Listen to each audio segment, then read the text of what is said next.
can record the class like a voice note. You can do that. That doesn't take a lot of memory of your phone, and you can just, listen. Again, that's what I do with my teacher. But we're going to be talking something that is advanced now. As we saw in the Ashtanga Yoga system, we have the yamas and niyamas. Those are the trunk of the path, right? It makes us strong on this journey. Is basically the roots for yoga. And then we have the asanas, which is only to keep your body free of pain. You don't supposed to have pain on your back, on your shoulders, on this, on that, because if you have pain, you cannot sit for many hours and meditate. That's not going to be doable.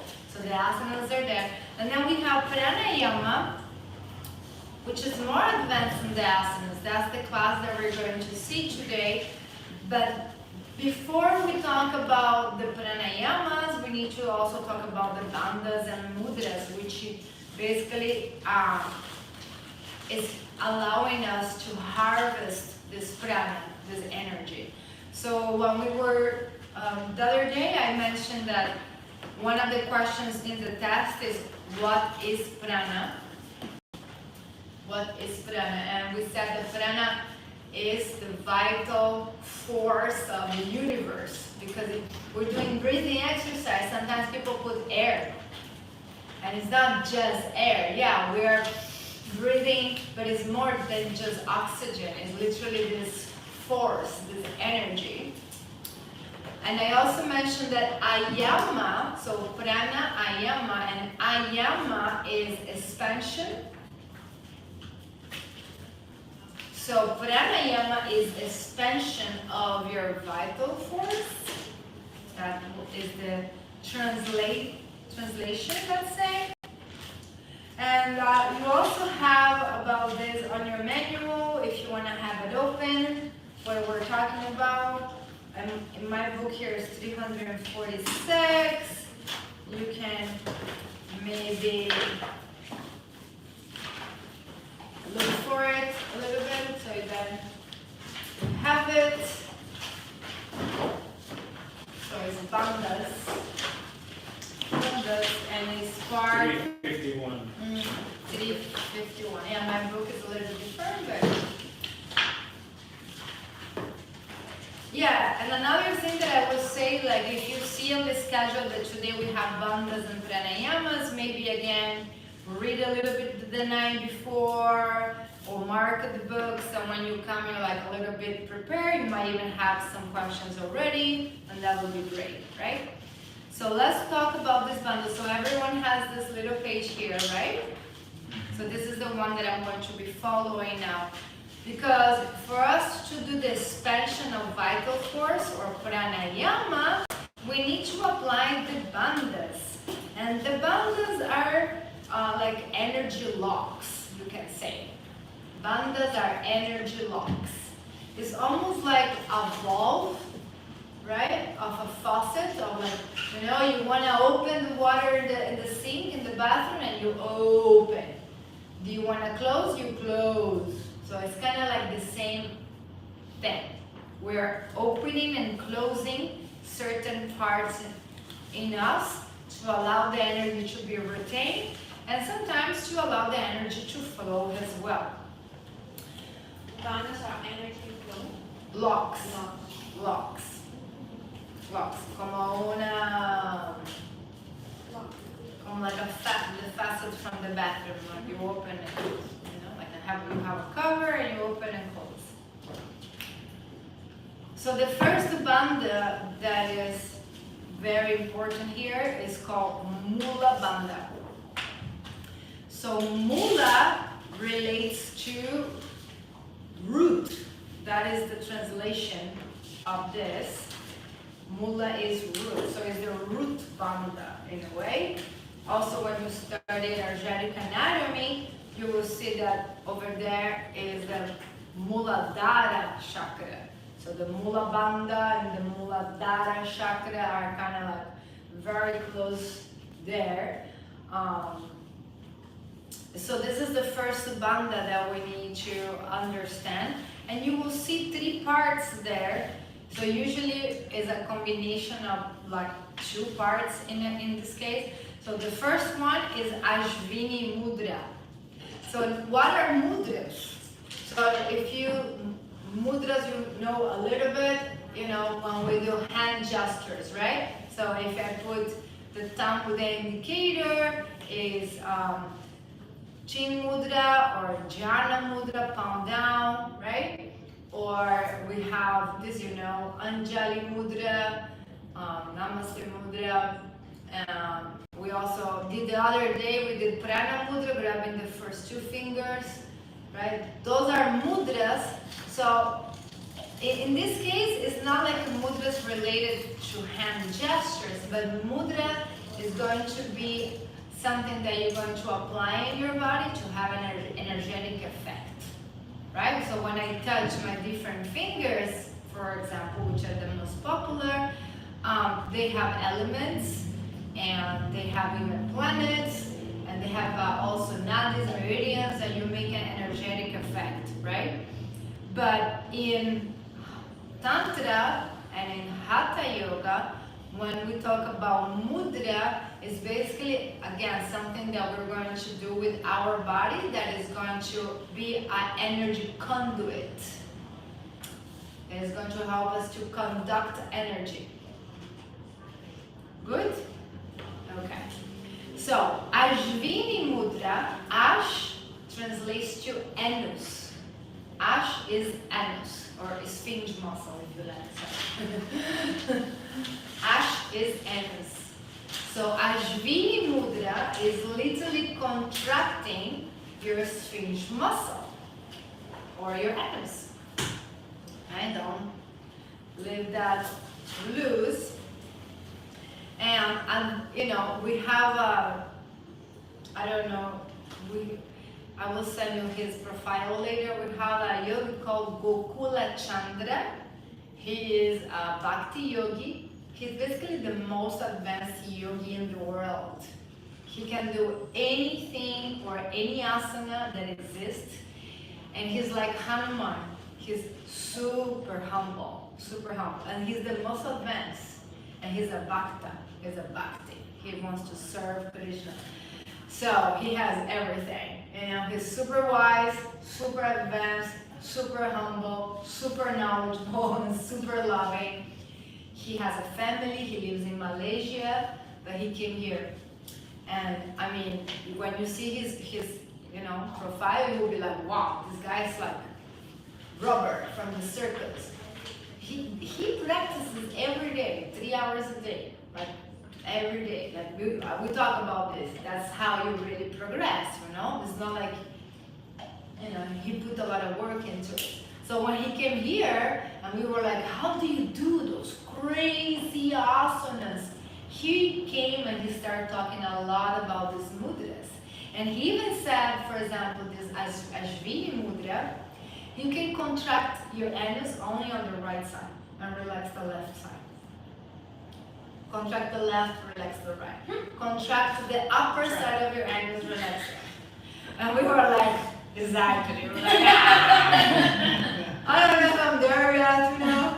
But basically what he's trying to say is like through his internal practices, when he develops so much control, you know, that, you know, control of the energy, is that when he achieves those incredible asanas that we look from the outside. So we were like, show us this contortionist circus stuff, you know. And he went to talk about Ashvini Mudra. So, you know, it's something to press attention there, because he wanted to teach us from the very basic. So, okay, so Ashvini Mudra is going to be contracting the muscles around your sphinx, your anus. But then you have yoni. Yoni is for females. So, female sexual organs, and Vratroli, I think it's with J actually, Vrajoli, is for the males. And the Mula Bandha is composed by the two of them, you know, the Ashvini plus the muscles around your private sex, basically like that. And it's not just contracting, because I can be contracting down, like making it hard, right? It's not just contracting. In the beginning, that could be okay, because you know, how does it really feel, right? So we just kind of like tie it up. But the idea is a vacuum. It's like you suck up. It's like you contract and you want to pull them up, you know? So it's not just contract. It's like a vacuum that goes upward. Because here's where this sleeping energy is there, you know? The Kundalini is there. This is where you gotta go up. It's not like it's going from the head down. It's going from the pelvis up. So that's why we start here. So when you're doing the different asanas, right? Dandasana, Paschimottanasana, legs extend, bend forward, Janu Shirshasana. You need to be doing Mula Bandha and all these other bandhas most of the time. All the time. Actually, I'm talking and doing Mula Bandha right now. See what I'm saying?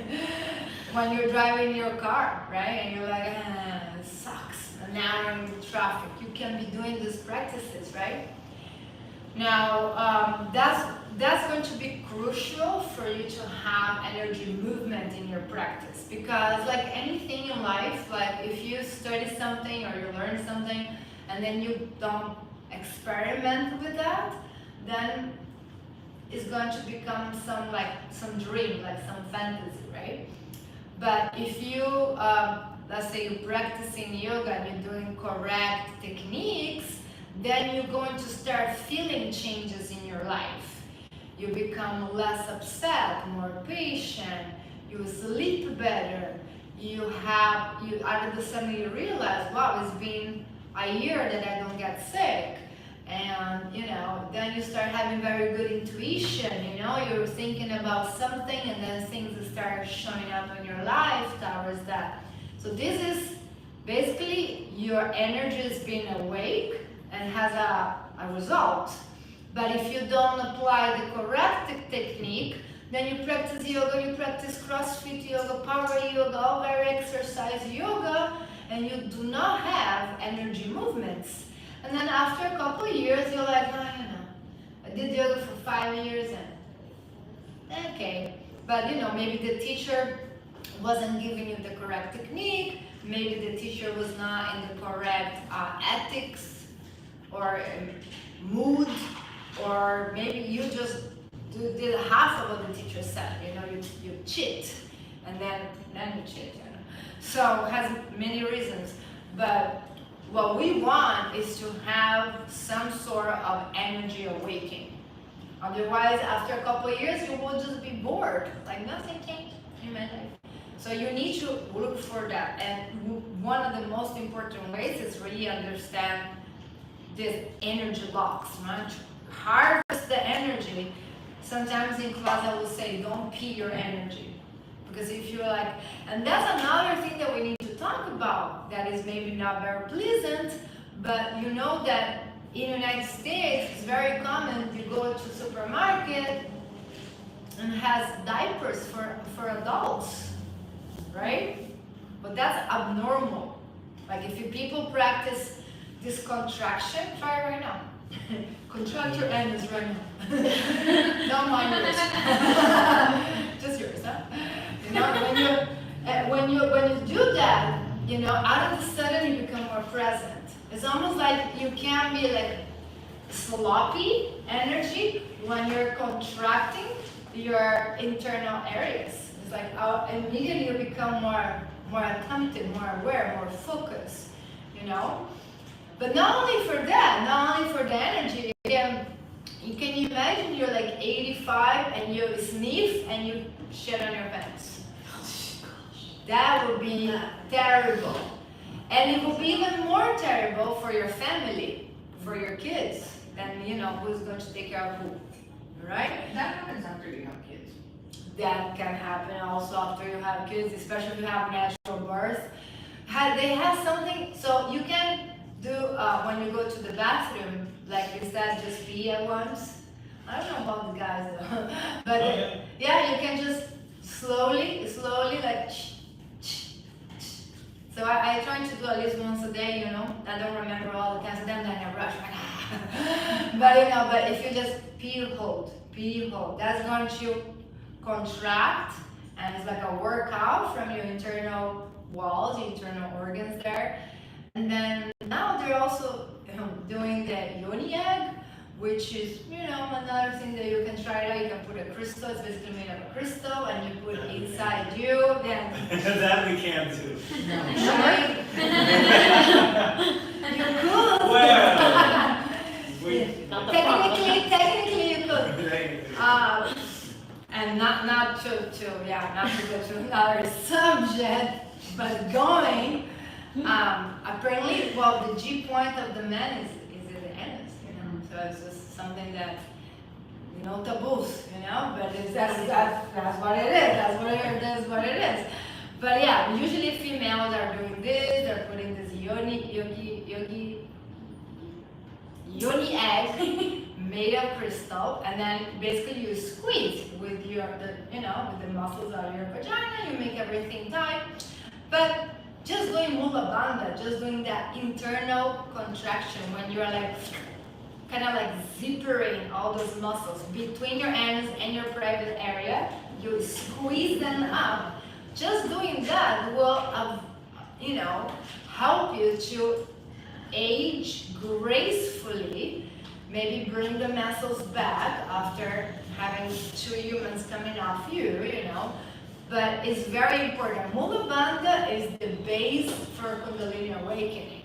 Like if you don't get that, the things, again, you're doing a lot of classes, maybe 2-3 years of classes, and you don't see the transformation. And again, you don't want to put any, relatives into that very humiliating task, So my grandpa is 98 in Argentina, and he's like a bull. He's like strong. We even asked him to stop working, but he wanted to keep working.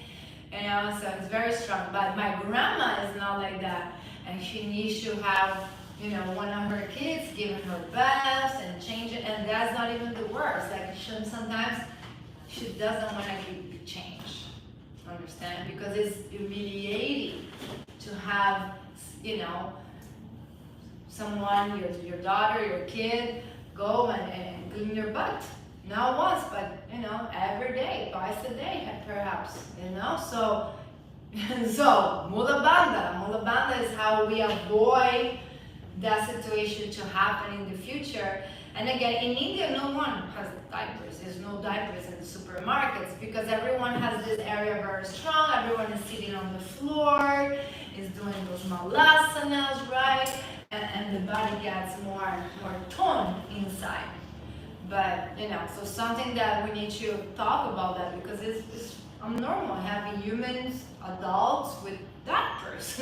It's not supposed to be that way, So, okay, so the mula bandha is basically sealing our pelvic floor. So you also need to say this because, you're talking about anus, you're talking about yoni, but, private sex areas. So it can be like, how do I say this, So one of the words that I say is, you can write it, I say, engage your perineum muscles. That's very anatomical. Now, if you tell me 10 years ago, coming from Brazil, like, what? Perineum? In a pear? Avocados? No, I will not know. So, but everyone in America should know it's a proper anatomical English. No, she doesn't know. So the perineum is basically the muscles that are near your pelvic floor. That's what they are. Perineum muscle. Context clues. But yeah. How do you spell it? I think it's P-E-R-E-N-I-U-M. Perineum. I do know, but I don't think it's normal for the rest Yeah, of the world. yeah. I know. We but I don't think- really talk about these areas. Why? Like, I don't, living alone. But yeah, engage the muscles of your perineum floor. Engage your pelvic floor. That's a little easier to understand. Pelvic, okay. Sometimes I say I really want to be more direct, so I would say engage the muscles around your private areas.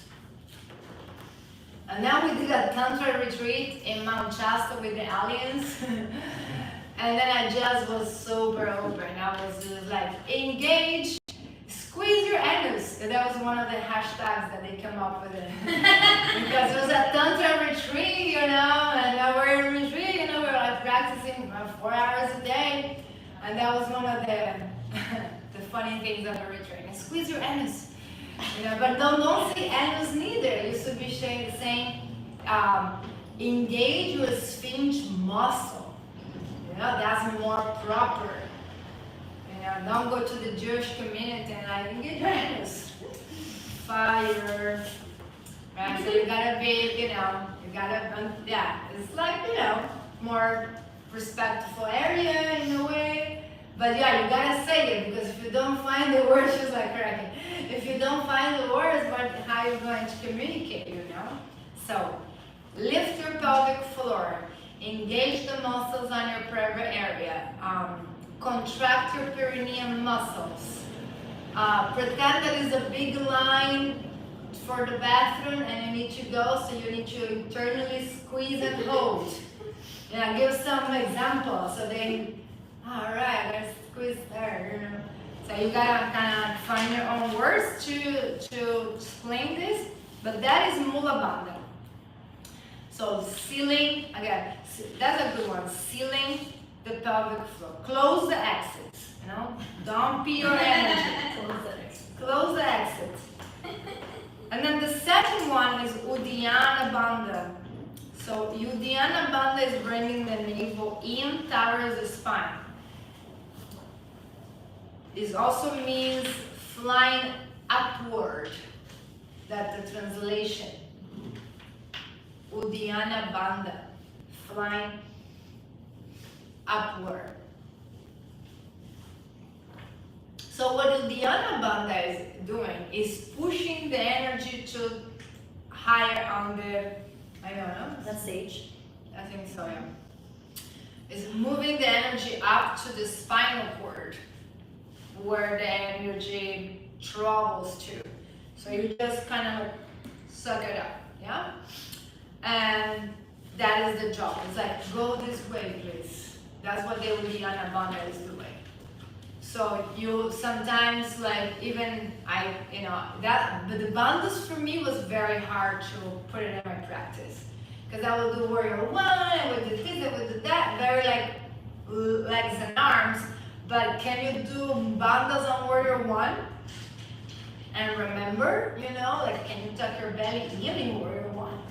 Don't like leave it flaccid, you know? And of course, every time they bend forward, you're supposed to roll it in, right?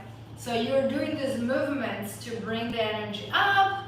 And of course, where it's going to be, it's going to be in our heart center. That's why we have another bandha. It's called Jalandhara Bandha. And Jalandhara Bandha translates to basically the throat lock. You know, if you just closing your throat. And that helps to, again, compress the energy on the heart center, which you can also become enlightened through your heart. You can become enlightened through your heart, and you can become enlightened through the crown of your head. So it's like important centers, right? So Jalandhara Bandha is supposed to be the chin touching the chest, but that can be very uncomfortable on the neck, and literally not everyone has that type of flexibility on the neck.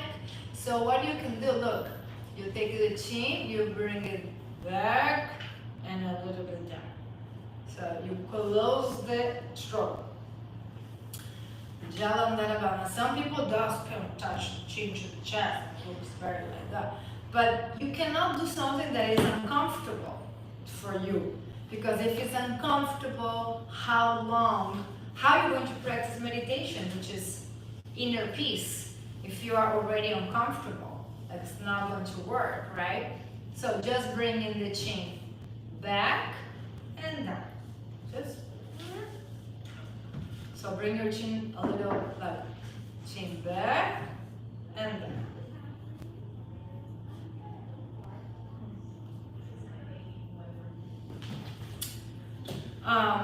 Another thing that I said about Jalandhara Bandha is putting the tongue on your palate. I feel like the tongue works like a bridge between the heart and the mind. Like I understand. I'm like, oh, sorry, I don't understand because when I'm trying to do it, I'm like cutting off my oxygen flow, so I don't think I'm doing it right. No, you're still breathing. Look at my neck. Look at my chin actually, look. Back and down. Still breathing, breathe through your nose.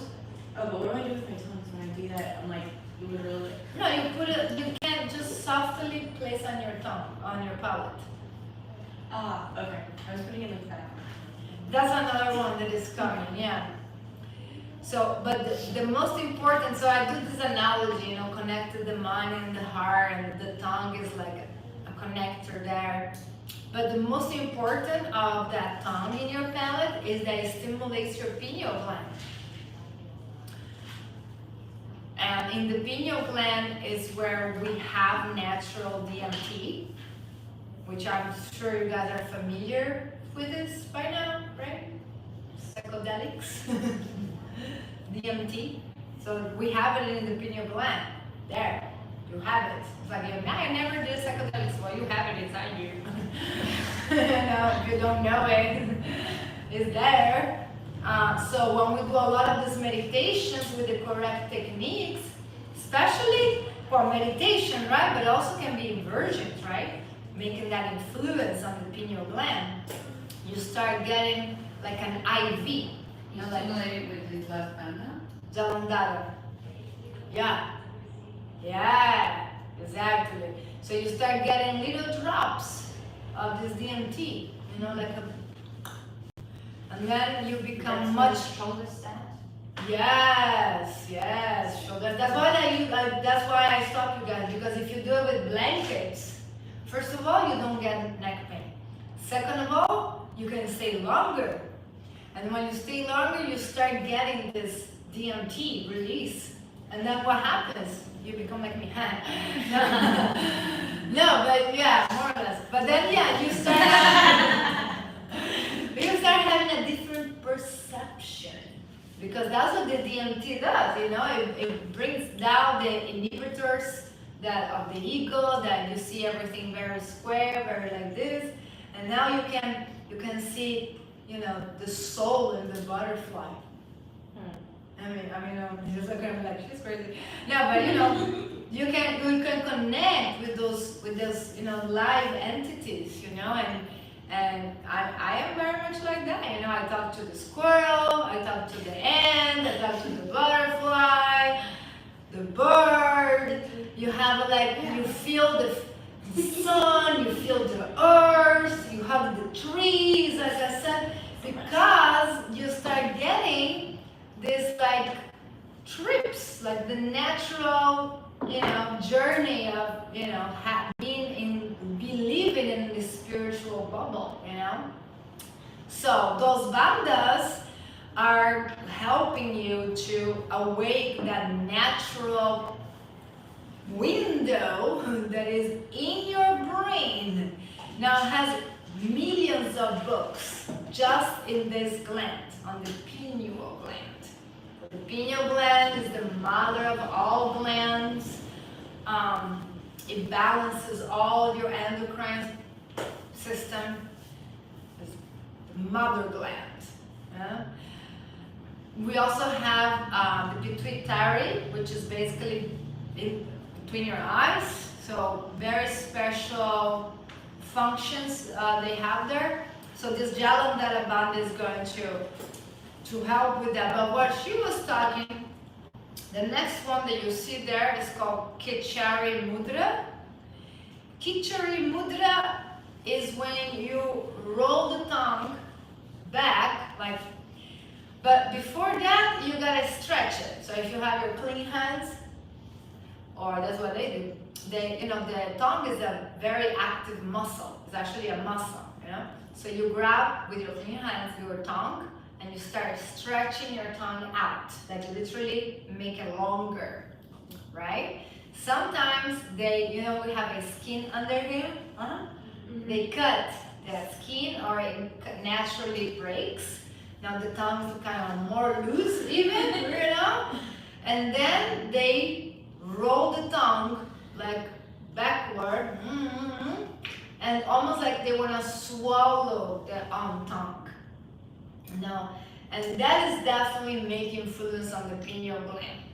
That's definitely.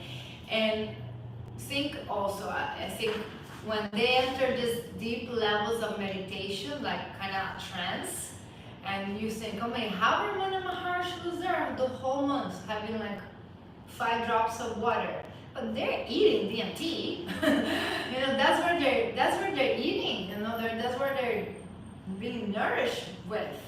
That's why they're in trance. They're like in this other dimension of within them. So the Kichari Mudra, try to do it. Roll the tongue like you're going to eat it yourself. Like go back to your throat. Or the other way, can you stick the tongue out and touch your nose with your tongue? You can do it! So I special talent when I was a little kid. Ah! Nope. Almost. So yeah, you can stretch your tongue, roll it back, and then it's going to lock as well there. Now, in yoga, the DMT is called Bindu. That's the nectar. Bindu. When you see Bindu in any book of Hatha Yoga, that's related with this DMT that we're talking about. And also, that's another thing that I also need to clarify. That's why, it has the shamanist path, but we use plant medicine, like mushrooms, like ayahuasca, and things like that. And that has the yoga path, that we use meditation. So we don't use that, we use that. So they don't, some of the yoga masters, they don't agree with mixing, But, thank God to Patanjali, he actually put in one of the yoga sutras that the medicinal man or the shaman can also use herbs or plants to enhance the process. It's written in the book. So I'm like, we have consent. Because most teachers, they say no, And, my teachers say no, and most of the Hare Krishnas will say no, and that's not allowed. And we'll go to the church and say, hey, the mushrooms here, no. No. It's forbidding, And you're like, but it's helping me to see God. Like, I'm okay. I can see God now better, actually. It's the shortcut. It's easier, but they don't blend. But again, I will send to you which part of the Yoga Sutras it is, so you can have some arguments when you come to in front of the teacher. But one of the things that my teacher, because I argue with him, not badly, but this is what we call, discussion, like a knowledge, like, okay, well, tell me your foundations, and let's just respectfully, because of course he's teacher, I'm a student, But basically, what he said is that they call those accessories, right? So you can also create some type of codependency of those accessories. So now, instead like doing the work and doing the sadhana and like sitting in meditation every day, you just do something, right? And then you feel like, okay, but, and I so many people I know like this. And this past week, I at least saw like 4 like that. They're doing all the time some of this stuff, and they get hooked on it, And that's not good because we are in the path of liberation. So now you are, okay, I'm having, yes, it's valid that you're having like a more tangible experience of these divine beings, but now you want to do it all the time and you needed to do it and you want to do it. Even I was in this event the other day. There's a Brazilian singer, wonderful, and was one guy that was, he did rapé, which is a medicine from Amazons for Ajna chakra, for meditation. I mean, you usually in ceremony you do once, you know, or maybe once, twice. He did like 5 times in 1 hour. And yeah, and then he gave it to this guy 4 times, and this guy, he didn't really look, he looked very much lunatic at that point. And it's the same with anything, you know, like if you abuse, you know, and you can start getting a little bit disconnected because you're too much in this kind of spiritual bubble, realm, but it's not real because you see, you're using an accessory. It's a crutch. Is a crutch, yeah. It's not coming from you. You are, you know, all the time acquiring something. Like again, you know, I highly recommend everyone to do at least once a year ayahuasca. I think this is a good measurement. You know, I really do. You know, for your life, for evolution. But I know friends, they do it every weekend. I know, and that's, you know, and you probably know too, people. Yeah, and then you're like, well, did you not got such a deep messages, the one before? No integration. No integration. Yeah, no integration, yeah. They just keep doing for what we call entertainment. Because of course, now, I mean, here you have the Pachamama, it's like an avatar looking like and talking to you, and your ancestors already passed away, and it's like, wow, it's very, very amazing, you know, and then they get hooked to that experience, but when they get off, there is no real work, like, okay, you know, I got these messages about the way that I speak, or more discipline, or whatever it is that you got the message, and then so, okay, you gotta work on it, you know, usually it takes time to, like, actually see transformations. So you know, so the yoga masters, they don't mix shamanism. I have a question. What about cannabis? What about it? What about it in the path? Because it's also kind of like plant medicine. Yeah. Kind of like depends and. Again, I think any plant medicine that is used with moderation is fine. And God put it there is for a reason. You know, it's not like a demon, it's a freaking plant. Actually, cannabis is super good for, you can make clothes, you can make shoes. Oh yeah, that's hemp. You can hemp, yeah, you can even, they grow much faster than trees, talk about lack of, you know. Yeah. But people that follow Shiva, they smoke for meditation. So they do a mantra for the ganja, they call ganja, they do a mantra to offer the herb to Shiva, then they smoke, and then they go into their meditation, you know. And I know some people that have cancer, they use it, that is really good for them to minimize the pain, to have more, you know, a little more appetite. I know people that have anxiety and insomnia, that is really good for them. Why not? I mean, if it's doing you good, why not? I mean, it's not bad. But if you smoke, like someone that I know in my family in Brazil, you know, like 3 times a day, like we're huge. And I was in Jamaica also doing a retreat, and you know, Bob Marley, Jamaica, you know, I mean, they are smoking like cigars of cannabis, and like 5 times a day. Like, But is you're going to slow down your brain, you're going to slow down, I mean, it's going to be just too much. That's the question, because like it does affect like the pineal gland somehow, some way, because like for example, when I smoke, I don't dream. When I don't smoke, I dream. Like, Yeah. that's why I'm asking, like, you know, like, have some more wisdom with this substance medicine. No, I will just use, I mean, I'm not going to be here forever, so I would just say use your intuition for that.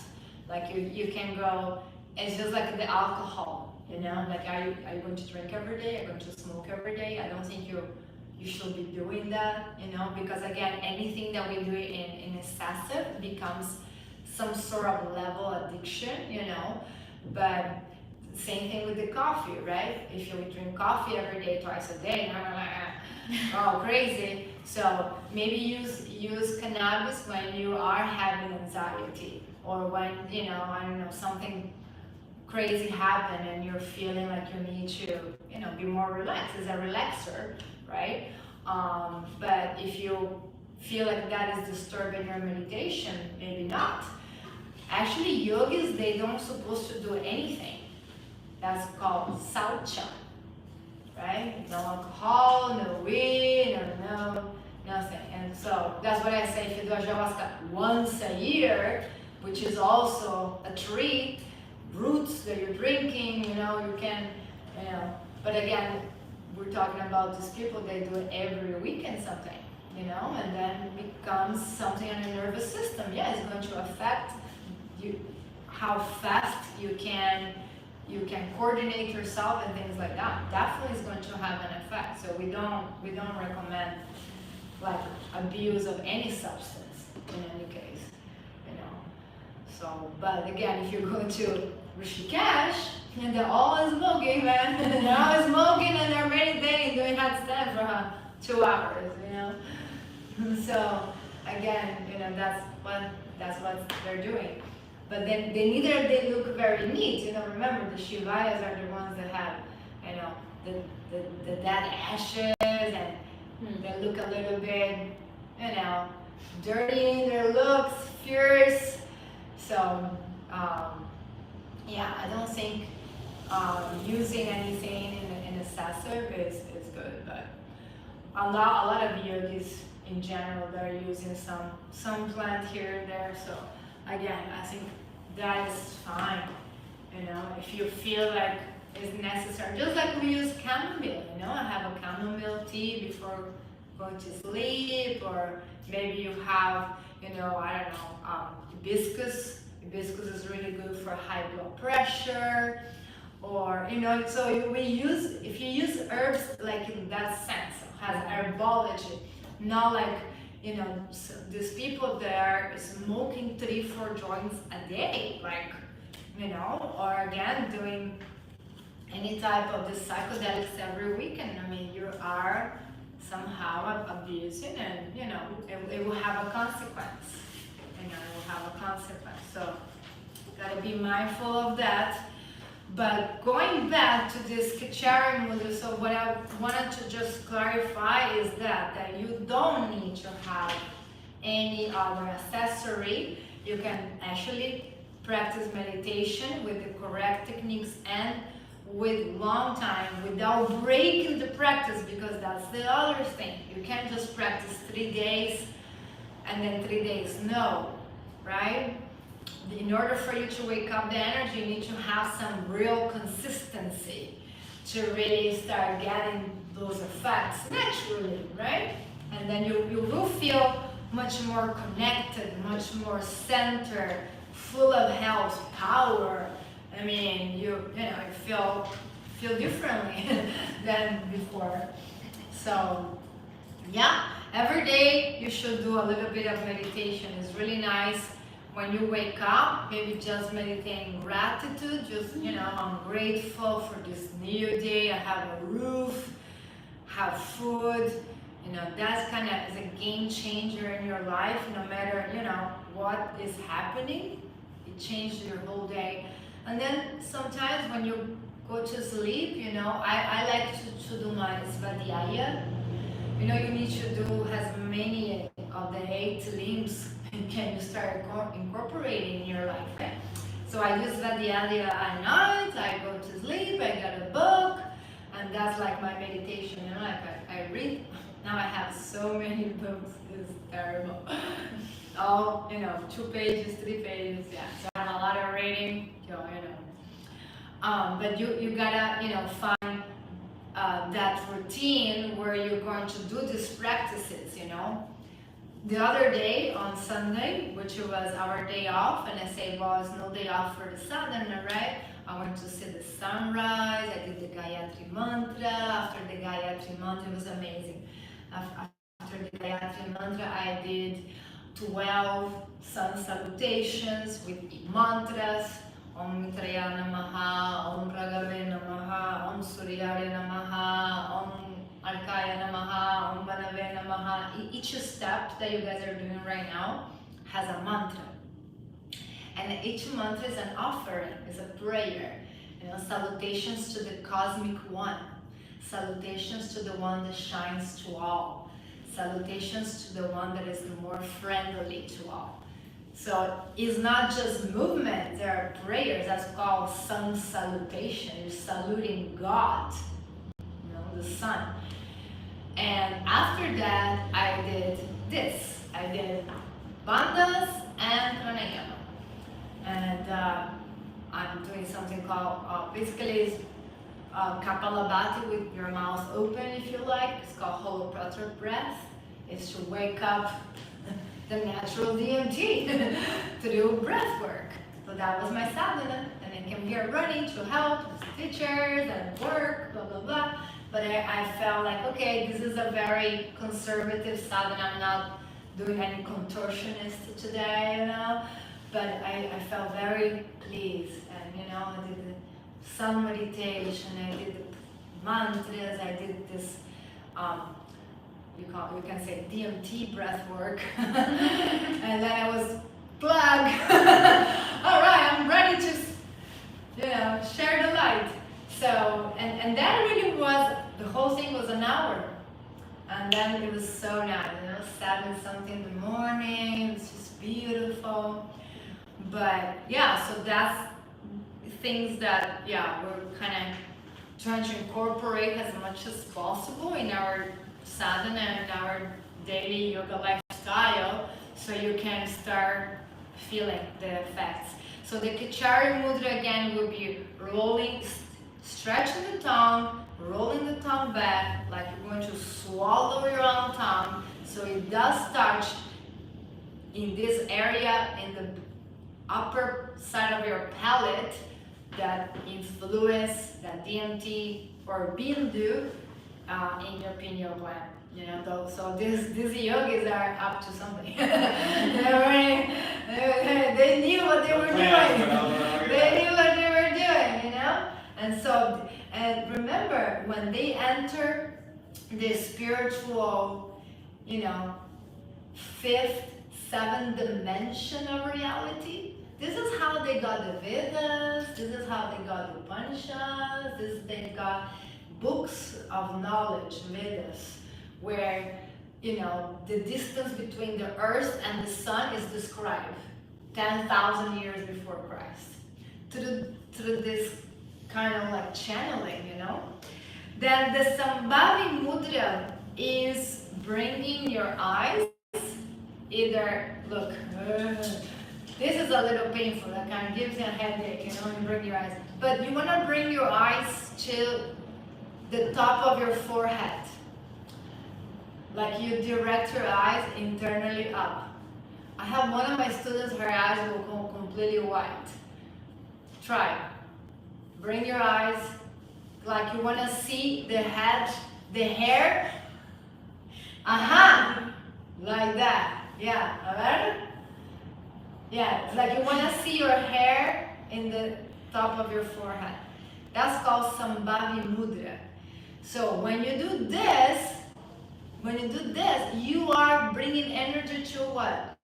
To your Ajna chakra. Ajna chakra. And that's another gate to see and understand. You know, it's your third eye. Now you can see things through. You can see through time and space. You can see the future. You can see 360. Like you can see everything like a Google map drone. Your vision expands. So Sambhavi Mudra, basically again, like the Dhyana is bringing the belly in, this is like bringing the energy up as well. And of course, if it gives you a headache, maybe just keep your eyes closed and just send energy to this point between your forehead. But if you do mantras, you know, doing Mula Bandha, Uddiyana Bandha, Jalandhara Bandha, then eat your tongue, Kachari Mudra, and then Sambhavi Mudra, I mean, you're going to start feeling things really quick, right? We're just kind of like, we're sloppy. We're just doing the pose and now, oh my God, my toes. Your mind, your ego is your enemy. You know, it always sticks you. Why are you thinking about your pants or close your ankle?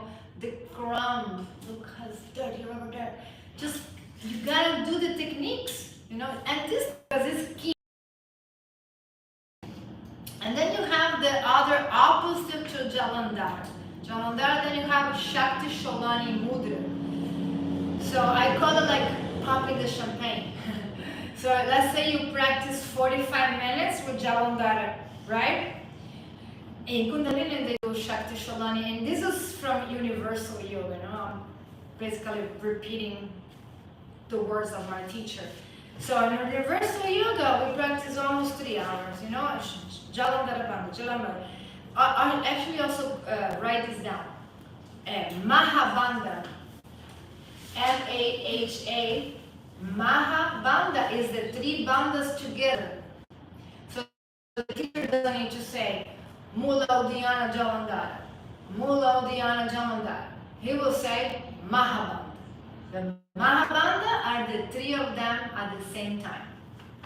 So we're doing 2 hours of practice with Mahabandha, all the poses, using the bandhas, all the poses.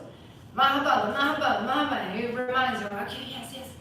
And then by the end, like in Kundalini Yoga, they also do something like this. They do the Shakti Sholani. So you harvest, and then you pop. And then you will feel that river of energy going up into your third eye, into the crown of your head, and you feel like a river of energy. That's basically how I can describe it. You know, so this dropping, again, if you don't have neck pain, if you have a hernia disc, maybe be a little more soft, like bring your eyes more up. But this closing the throat is to harvest and cultivate the energy of the prana. And then when you open, it's like a liberation, you know, and it feels good. Usually my teacher does Shakti Sholani right in the end. And then we do some mantras before Shavasana with the arms up. And usually here we have some Kundalini awakening movements, which can be like trembling, shaking. It looks like some sort of mind epilepsy, but it's not. It's really energy moving, and that happens in the Shakti Sholani. You know, like you hold, build, and fireworks. So you would do it like for 45 minutes, like a meditation, and No, we do like hatha and tantra. We do asanas like we were doing here, pranayamas and bandhas for that, 2 hours, and then we're in the very end when you like build, and you can do some Shakti Sholani, And usually for this, you want to have a teacher that is going to tell you open, close. Because also if you do something incorrectly or excessively, you can develop a collateral effect that is dangerous actually. For example, you can have some type of schizophrenia symptoms. Because you're moving energy, and out of the sudden it's too much energy. It's too much energy. So this could happen, Now, one that is kind of like I have seen a few times already in this 10 years is the Kundalini Yoga, because they do so much of the breath work and very Bandhas, breath work, pranayamas, and we have the students that they were very much beginners and it was too much energy for them, or the other way around, someone that already had maybe a little bit of a tendency of having some sort of mental disbalance. So imagine you have a bulb of 60 volts and now you put 200. You will become, and it can be as real as you have hallucinations, then you cannot sleep, then you can, I don't know, even start having convulsions or see things. So when we talk about bandhas and pranayamas, it's something, to understand that we are working with energy. And because of that, it needs to be always gradual. And has another thing about this is that, let's say again, you put on one of my cables, we call nadis, like veins, like small pathways of energy, boom, you put like 200 volts. And because of my diet, because I eat meat, fried food, bacon, blah, blah, blah, I have clots. Then the energy will either get stuck and you don't feel nothing, or the energy can go somewhere else to find another route to go. That's another reason that some people can have a bad collateral effect. So that's why when we do pranayamas, it's very gradual. You kind of like every day you start, you do 5 minutes of ujjayi breath, you do 3 minutes of kapalabhati, you can do 5 minutes alternating nostril, gradual. If you start and you go and you're gonna do half an hour of kapalabhati, the fire breathing, and you're not vegetarian or vegan yet, or you haven't built it up, then you can have some bad experience. And we have seen people like that. Also, now for say something, but the Kundalini like that, like they do so much breath work, so much mantras, and they lose the connection with the earth. They become too spacey, I heard a comment from a woman the other day, and it was a regular like hatha yoga class, and she's usually only doing Kundalini yoga. And then she was saying like, oh no, this yoga doesn't do anything for me, I do Kundalini yoga. Like I feel like it's kind of like, I don't know, I don't want to say marketing thing, but it's almost like getting them so high that like the regular actual practice where you have to do gradually, like you say, is Right. not fulfilling anymore, because they're already like had feelings. Yeah, the higher chakras are overworked. I mean, whatever makes you happy, you know what I mean? Maybe that's her path and that's fine. But what I have seen in my experience, when you gotta be balanced all the chakras.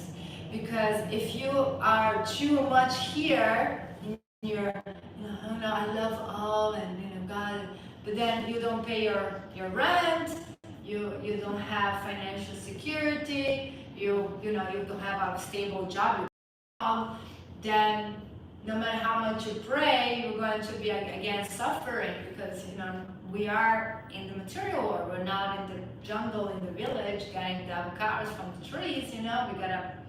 We gotta work here, unfortunately.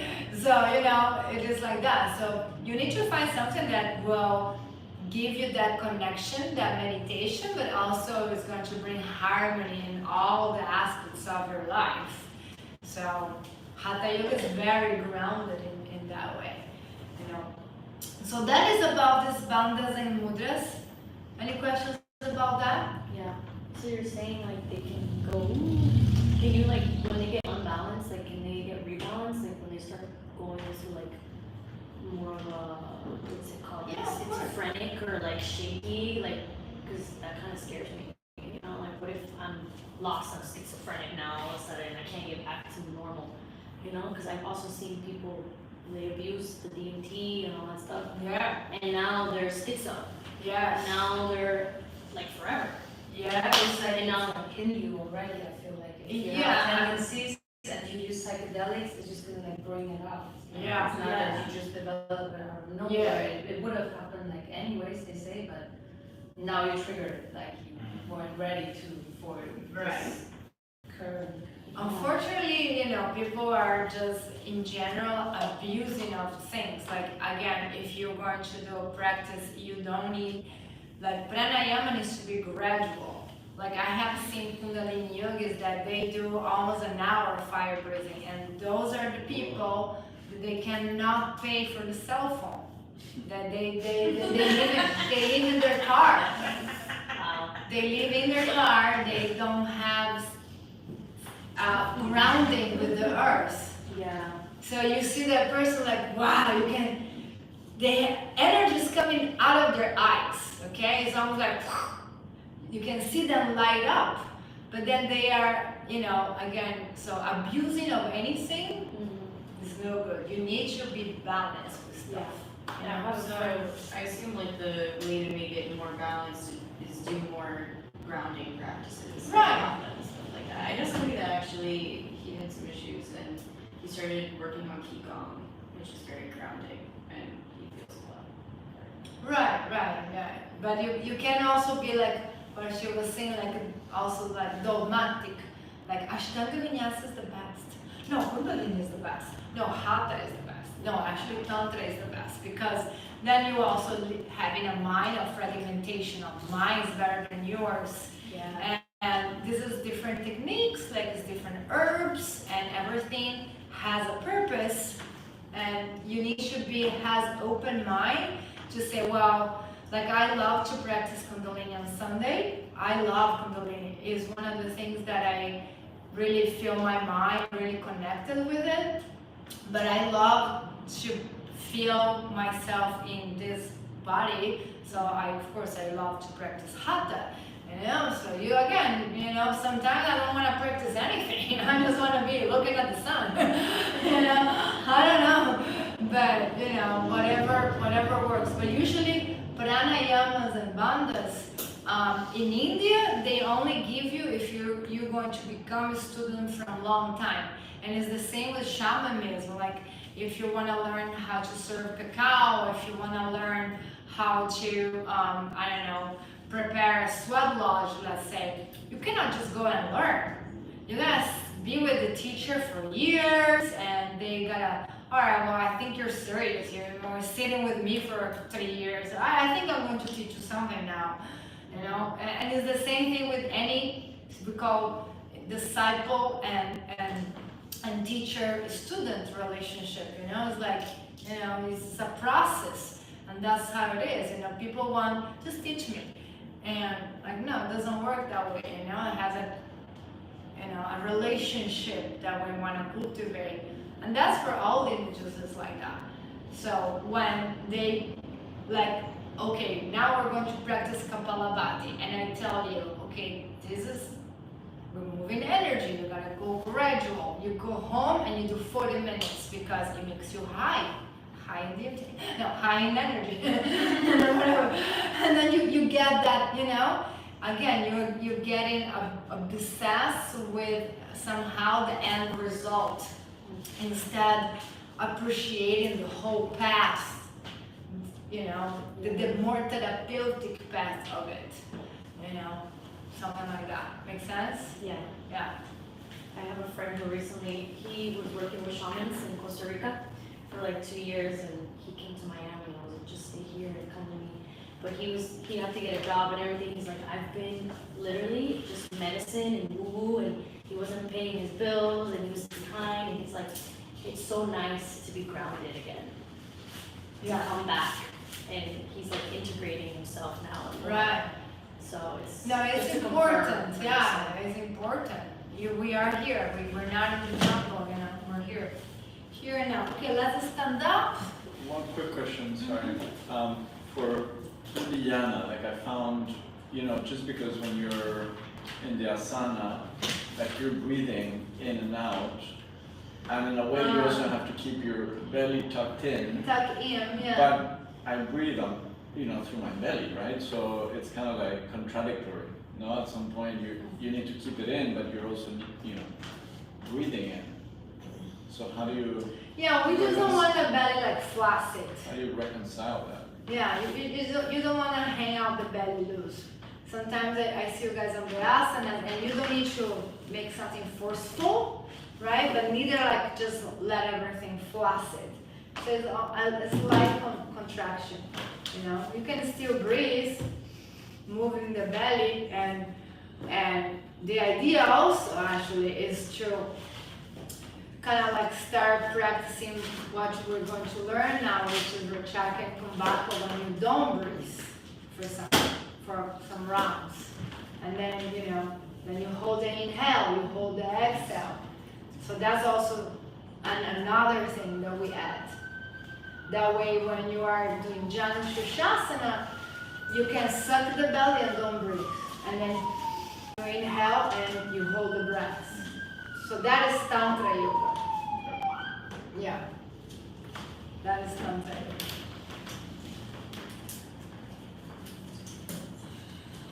Let's take a look on the first one maybe.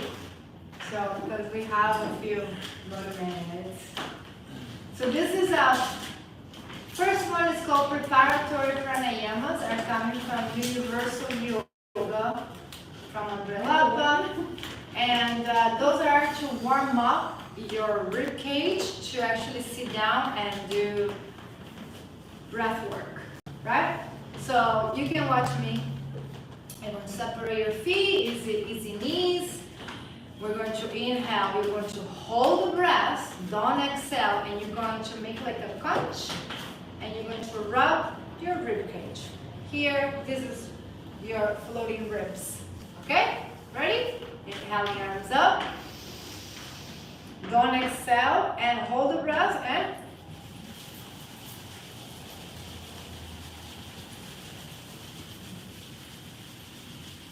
when you're ready, exhale. Hands like this. And then the second one is beat with palm. So now you make a conch and you beat. Inhale, don't exhale. Hold the breath and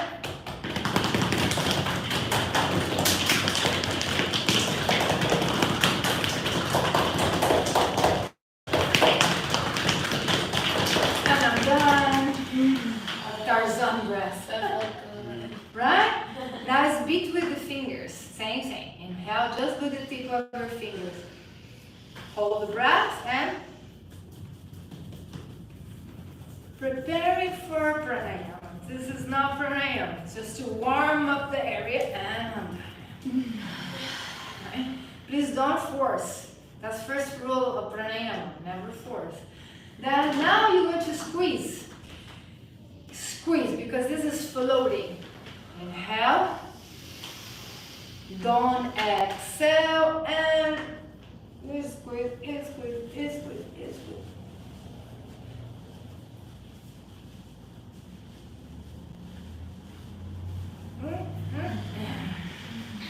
So very warm, right? La otra es I. So rotate the arms and grab the thumb. It's called Mushti Mudra. And when you do like this, elbows straight. Be careful over there. Be careful with that thing. You take a sip of breath and you don't exhale. Ready? Easy knees, elbows straight. Be careful with the wall. Forward.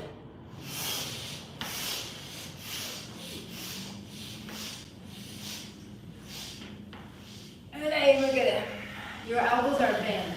What is Elbows is straight. Inhale and then with your exhale? No, don't exhale. When you do, look at me. Inhale. Yeah, you're round and you take a sip of breath like that. Okay, now we gotta do backward. So grab the thumbs, easy knees and back.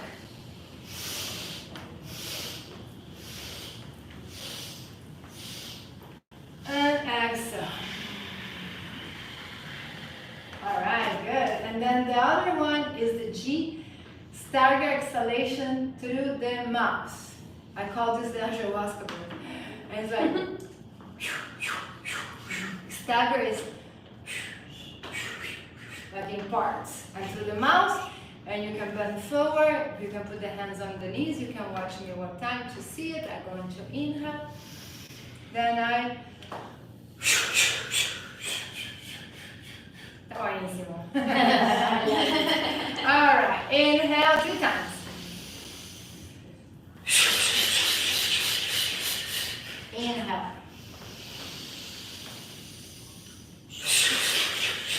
One more time.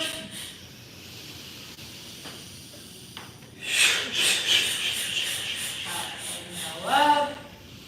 And then exhale, release the arms down. And the last one is called the Ha, H-A.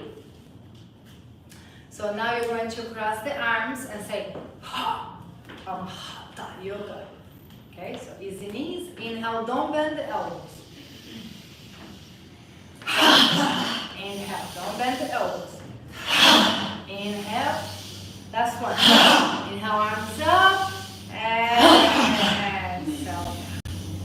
Alright. You can have a sit now. Ooh, I like the last one. that was warm now, right? Yeah. Yeah, so you're supposed to do that before you sit down and you do breath work, breathing exercises. But let's take a look on some of them at least. I don't know if we will be able to do, we're supposed to stay a little longer today if you can. But the first one there is Ujjayi. That one, you already have seen it, that's the number 1. You can write if you want to write, if you don't want to write, don't write. But Ujjayi is the most basic pranayama. It can be done anytime during the day, at night. It has no contraindications. And that is what we call the victorious breath. And is a breath that is going to have a sound. The sound is through the back of the throat. And like a humming sound, like fog in the mirror, like the sound of the ocean, which we also said that is going to help to activate the vagus nerve.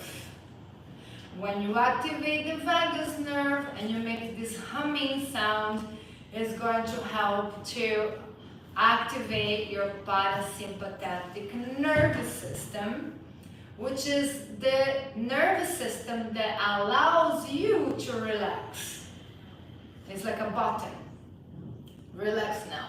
If you cannot relax, you cannot do breath work and meditation because you want to do it, but your mind is racing, right? You're like, oh. So you need to have that system engaged, the nervous system, the parasympathetic nervous system, to be able to start being here and now, which is the translation of yoga, right? Yoga Chitta Vitri Nirodha. So the Ujjayi Pranayama is the first pranayama that you need to conquer, and maybe tomorrow we can stay a little longer just doing it. And then that's the first one that you're going to teach, and you will need to teach this. You're a teacher training. Now, so how are you going to say to the person? Okay, now we're going to breathe. It's a conscious breathing. Trying to exaggerate the breath. The breath is not shallow. The breath is not short. Trying to listen to the sound. The sound is through the back of your throat. Is imitating the sound of the ocean. Can you hear your breath? Let's listen. Sometimes in traditional yoga has no music because you're supposed to hear the breath. You're supposed to hear your breath. So that's the first one, yeah? Ujjayi breath. Ujjayi breath. Then after that is the ones that has 2 fire. One is Kapalabhati. Kapalabhati, they're very much practiced in Himalayas. Like I was telling you the other day, this is one of the ways that these yogis, they don't freeze to death. So Kapalabhati is when you exhale, your belly will go in. You exhale through your nose, and the belly moves in. That's Kapalabhati. It's called fire breathing or this cool shine. You're supposed to feel it a lot in your cranium, you know? Now, these fire pranayamas are to be done in the morning. Now, this is a great thing. If you don't do this in your sadhana, you should be doing it. Kapalabhati is like having espresso. Yeah, it's going to wake you up. You know, when you feel like you're crashing, that you're tired, we all been tired, okay? So you can do some Kapalabhati to restore your vitality. Kapalabhati is going to help you to detox your blood, because when your blood starts moving, helps to alkaline your blood. And again, it's giving you energy. So you don't need to do this at night. This is only recommended during the day. And because it's a fire breathing, when is not recommended? Moon cycle. Look at how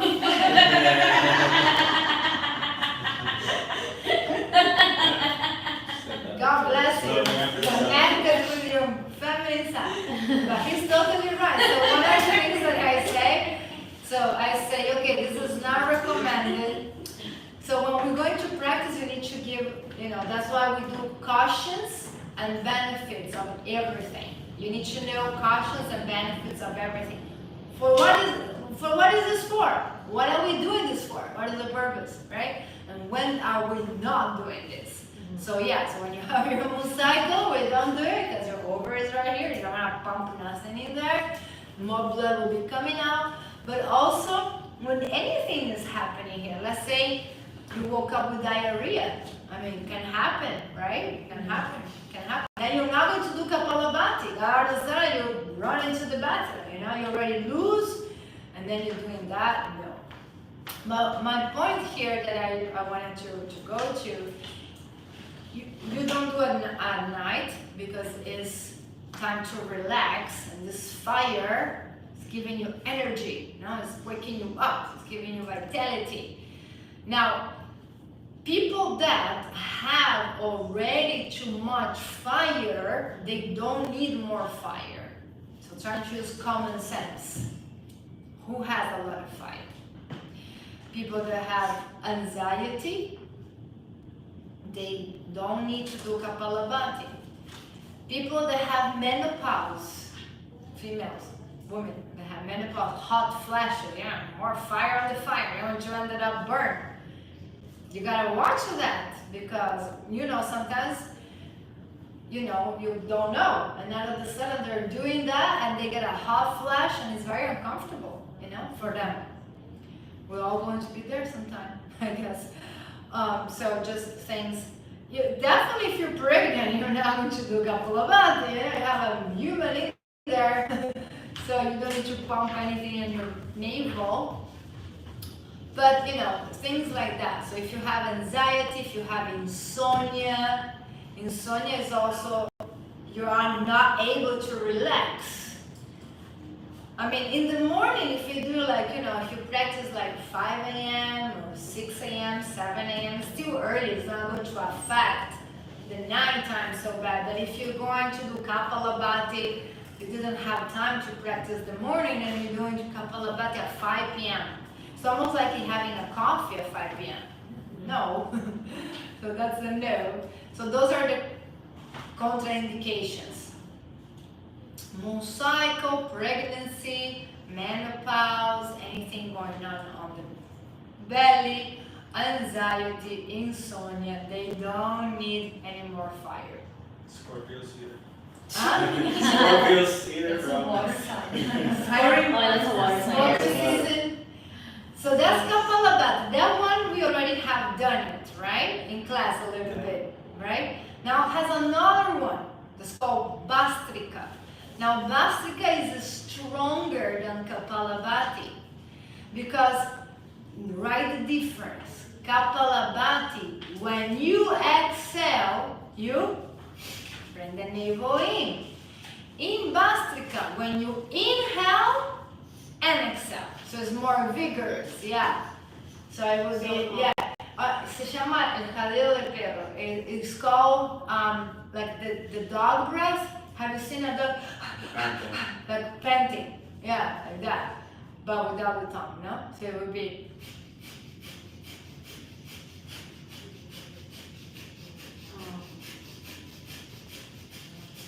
I did that in a press work. Yeah. But that's Kapalabhati, right? No, that's Bastrika. But where, how, como Is inhale and exhale. immediate. Inhale and exhale. Kapalabhati only on the exhale. Oh, but you inhale and you bring your belly in? It's both, it's more vigorous. So Kapalabhati, the inhale is very discreet. Okay. It's happening, but it's not pronounced. In Bastrika, when you inhale and when you exhale, you always bring in the navel in, you know.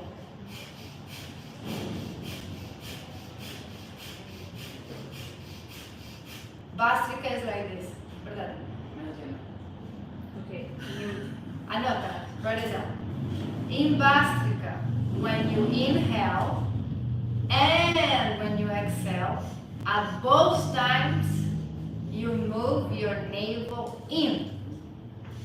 Kapalabhati, I want to ask to do it, but I also, maybe we can practice tomorrow and do the theory today. Sorry. But Kapalabhati is only when the exhale happens, you move the navel, like this, mírame. I inhale, but it was soft.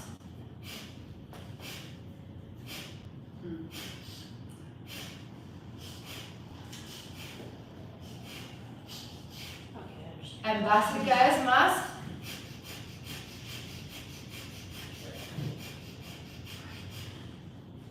Now imagine half an hour of this. Oh my god. No need. That's Then dizzy. that one, there is like you open your mouth as well with that one, with Bastrika? No, that's only through the nose. Uh-huh. In the holotropic breath, called transformational breath, has something about breathing through your mouth that it makes you like, it's kind of like a hyperventilation. Which one's that? We're not doing that right now, but it's called transformational breathing or holotropic breathing or DMT breathing. That's like the Kalabhati where you keep your mouth open and smell Yeah. at the exhale, like, oh my god. Yeah, Okay, through that's the what mouth. that was. Okay. Through the mouth, and I will do it tomorrow. It's a hyperventilation, so what happens, you are over oxygenating your cells, and then you can start having almost like a DMT trip. The You can- fifth one? No, I will do it tomorrow. Oh, It's on the list. It's not good. Yeah, because that's another type of breath. But yeah. And Victoria, if we want to integrate fire breathing into our practice, should we do it at the beginning? Right at the beginning, away from Shavasana. But let's say, for example, universal yoga that he had done before with us here is like such a long practice. People get scared, but we do pranayamas in between. So for example, let's say you're doing a longer, like a master class. One day you will do a master class, which is a longer class with some lecture, meditation, like this. So instead of doing child's pose all the time, you can just make them sit and do breath work during the practice. You see what I'm saying? You just bring Kapalabhati away from Shavasana, because Shavasana is the nature of relax. So yeah, you can, but it's really good. Remember, Pranayama is more advanced than asanas. So you will have, and remember we studied the koshas, and you need to penetrate all those 5 koshas. So you penetrate asanas, twisting, moving, stretching your physical body, but you penetrate your energy field with breath. So you need to have that. So usually we do some ujjayi in the beginning, like center, forget about your husband, and forget about your boss. Joking. But you know, like be here now, you know. and then sometimes I start with Kapalabhati, you know, 3 rounds, you know, like I don't know, 15 pumps, not too much. You don't need to do 50, 15. There's a little bit, you know, just a touch, just to feel. But and also you need to talk about the cautions, okay? If you're having your moon cycle, usually the women don't tell you, I have my moon cycle. They don't tell you that, you know. So you need to say, if there's any females in their moon cycle, and you know, then you say something like that. And question, the preparation of for pranayama, like do you have to do all of them? No, you don't need to have to do anything. This is how my teacher gave it to us, and but I don't do this every time. You know, sometimes I do some of those elements. Sometimes even like, for example, I use it as an opening sequence. Like I do an opening sequence that is standing up. You know, when we do like Right, once or yeah, when we do like vinyasa flow or power yoga, you don't want to hear them sitting for too long. Se te aburren and they get bored. So I can do my opening sequence is standing up, right? I bend to the sides, I move my shoulders, I flexion and extend my back, flexion and extension. I balance myself and then move my ankles off the floor, you know, like that. So you get more active. But moving forward, we almost know, let's just keep going. The next one is just like, Antara Kumbhaka is when you hold the inhale. It's a conscious retention of life force. So that's where I was talking to Felipe, for example. I say it's like how you're going to keep the belly in all the time if you're breathing. Yeah, that makes sense. You don't need to overdo it. You know, I can still breathe and have my belly tuck in a way. But when I do holding, it's so energizing, right? When you hold and you hold the energy in there, it kind of spreads out everywhere. So that is Kumbhaka. Now Kumbhaka, you can do it with Kapalabhati, you can do it with Vastrika, you can do Kumbhaka with the Kulin, with the Shitali, you can do Kumbhaka with alternate nostril breathing, Nadusodhana. You can mix 2 pranayamas together, 2 techniques together. And then the one after that is Rachaka. Baya Rachaka is when you hold the exhale, you hold the emptiness. Now usually that is a little harder. It's much easier to hold life. You feel good, okay, life is inside me. But letting go of life, immediately you get tense. It's almost like a desperation feeling. It's almost like, let me breathe. You know, but you're supposed to start working on letting go, you know, and also when we do what we were talking about before, the holotropic breath, we hold the exhale, you know, sometimes up to 1.5 minutes. It's like the Wim Hof, right? Like Yeah. it's like combining. I love it. Yeah, I did it a couple of Yeah, you know, when I'm like bored to like, you know, teach myself. So sometimes I just want someone to guide me, you know, and you have the Wim Hof, he's amazing. So you have 10 minutes, you have 11 minutes, then you have one of 17 minutes, which I cannot do because you hold it for 2 minutes, no air. Sin respirar for 2 minutes. I almost got it, I got it at 1 minute and like 85.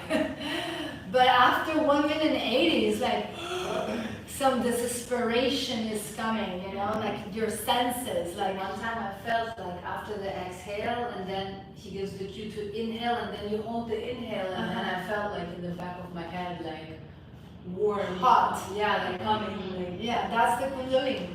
Yeah. So you feel it like My first time that I felt Kundalini awakening, I thought that I peed in my pants. And I was in a class, and I was in the back of the room, because, low profile. It was a breath work class. That was like 10 years ago. And we're doing breath work, and my eyes are closed, and all I see is red, and it's so hot. I thought, did I pee my pants? For a second. First I didn't thought, I just like, what's happening, Then I thought, like, can I just pee on my pants? No, it was just energy. It's all hot. Super cool. Just with breath work. That's why we're trying to go on the Ashtanga Yoga a little higher, asanas. So, morality, ethics, asanas, and then now breath work. So yeah, you can do this Kumbhaka and Vrachaka with different pranayamas as well. So that This Kumbhaka and Vrachaka, can you do it during the practice, like while you're Yeah. doing asanas? yeah, that's what I was telling him. That's what we call Tantra Yoga, right? So now you can do Janu Shirshasana. I have a tantra class that I'm not authorized to give to you. You gotta learn it from him, or maybe on the 300 hours I will share, but I cannot teach it because he's the teacher. Again, I take his stuff. You're gonna give credits to the author. Like the music. The same thing. Like someone created that.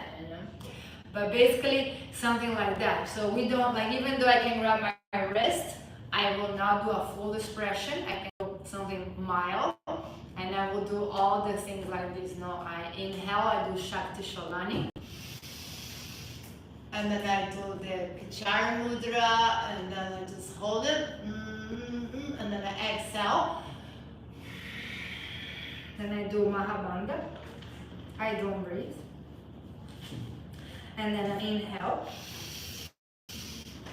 and then I do Mahabandha, and then I exhale, I bend forward. And then you do 6 times side. So after some time you get really high. And then that's white tantra, right? I do it by myself.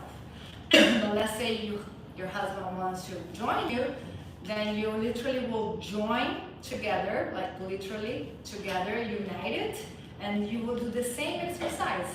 He exhales, you inhale, hold. You exhale, he inhales, hold. Vrachaka and Kumbhaka with you on top of him. That's a cool experiment. Oh yeah, it's very cool. Highly recommended. Do not practice this at home. Actually, it is a home medicine. Please don't watch. Yeah, but that's what we call, Tantra Yoga, Kama Sutra. That would be Rat Tantra. So you do the same exercise that we do in yoga, but with the partner, But, okay, we have 7, 8, 9. You gotta go? Yeah, me too. Okay, so I guess we'll stop here, and because I can't continue if they're not going to be here, because this is like high class. Okay. All right, let's do a Nam.